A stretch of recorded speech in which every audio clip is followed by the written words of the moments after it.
Some Eliksni tell hatchlings that these wards keep guardians from attacking us in our sleep. We know this is not true, of course, but it helps hatchlings to rest peacefully. Soon enough, they must learn that the guardians cannot be stopped by such things.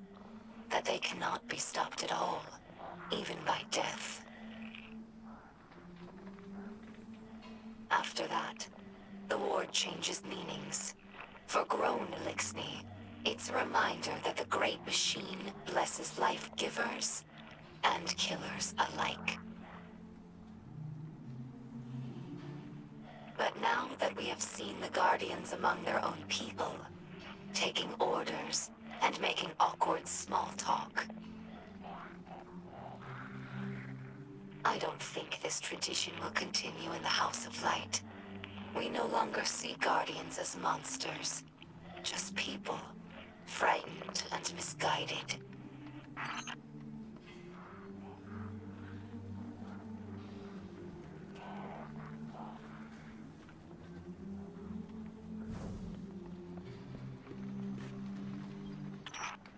Eliksni houses are more than tribes for sharing work and resources. They also represent living philosophies. In many ways, the House of Light is traditional. We worship the Great Machine and we embrace ancestral roles like splicers and scribes. But in other ways we're different. My father Mizrax is Kel of our house, but he does not act as past Kels. He does not take more than his share of ether, and he does not punish by docking limbs. These are radical, but popular ideas in our house. However, Mizrax Kel also believes in peace and cooperation with humanity. This is less popular. Everyone in our house has seen Eliksni killed by guardians. Not just warriors, but innocents and hatchlings. I lived for many years among the Awoken, and understand that humans do good things as well. Sometimes. But the others in the House of Light have not been so lucky in their allies as I have. It will take time to earn their trust.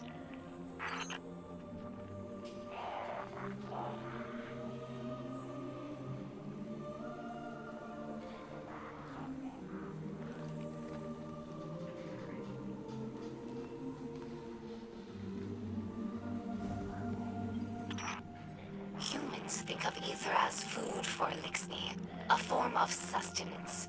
That's only partially true. Ether also catalyzes physical maturation and promotes molting. In that sense, it's like hormones in human adolescence. In a world of unlimited ether, like Rees before the whirlwind, all Eliksni look like captains.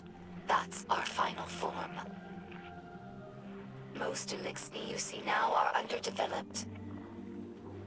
They're forever stunted by ether rationing, which began as a necessity and gradually evolved into a mechanism of social control.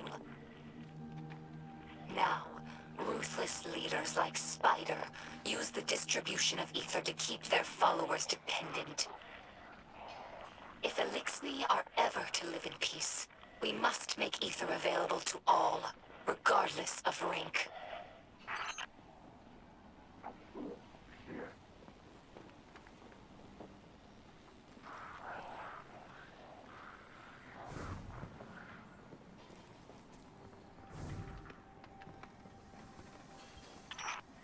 During our Golden Age, the Eliksni civilization spanned many star systems, farther than humanity could imagine.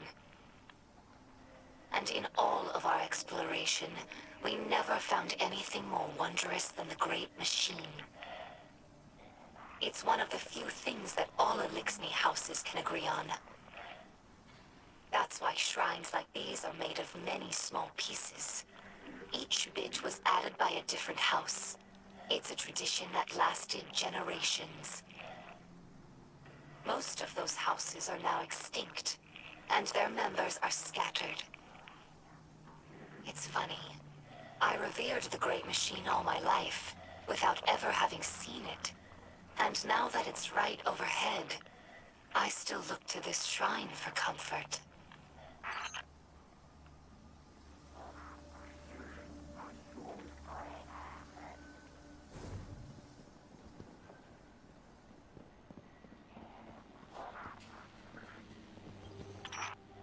Hello, my name is Ido. My father is Mizrax, Kel of our house. I took my name from his first awoken friend, Sir Ido.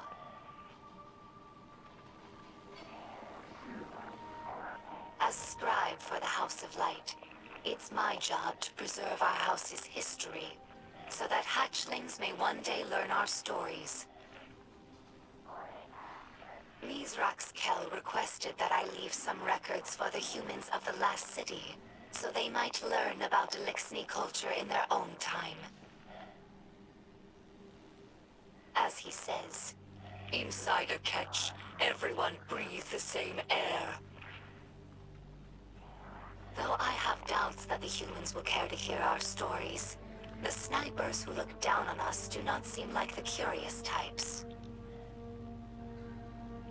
But the Great Machine has chosen them, so I must give them the benefit of my faith. Hopefully this effort does not go wasted.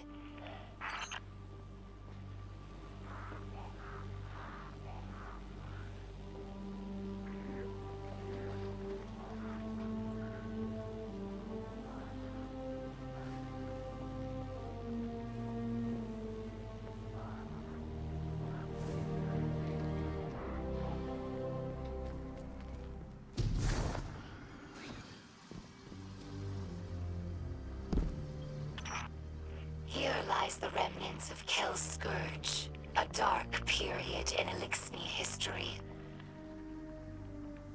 After the whirlwind, many Eliksni were overcome by feelings of hopelessness. They were homeless, hungry, and hunted by guardians and hive alike. So when civics founded Kel's Scourge, promising to return Eliksni to power with ancient weaponry, many were drawn to his call. Though the Scourge claimed to fight for Eliksni empowerment, in reality, they represented the final degradation of our culture. A once great interstellar civilization was reduced to an anarchist mob, led by a power-hungry coward.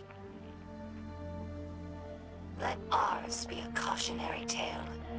No matter how enlightened a culture, there are always those who prey on our worst impulses for their own gain.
Many Eliksni spend their whole lives on ships.